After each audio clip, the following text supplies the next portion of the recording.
દોસ્તો, જિંદગીની સફરમાં શરૂઆતમાં એકલાએ ચાલવું પડે છે. ખુદની સાથે ચાલવું પડે છે. પથ્થરો, અડચણો, મુશ્કેલીઓ, સમસ્યાઓ સૌમાંથી પસાર થવું પડે છે અને ચાલતા જ રહેવું પડે છે.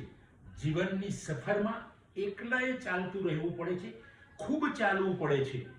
મિત્રો, જ્યારે તમે આ સફળ થઈ જાઓ છો ત્યારે તમારી સાથે આખી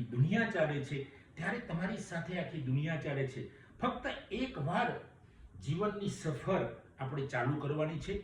સફળતાની ચિંતા કરવાની જરૂર નથી. સફર ચાલુ થઈ જશે એટલે જિંદગીની સફર સફળ થયા વગર રહેશે નહીં. આ ચોક્કસ છે. મિત્રો, જિંદગીની સફર શરૂ કરી દઈએ. Thank you. જય હિન્દ.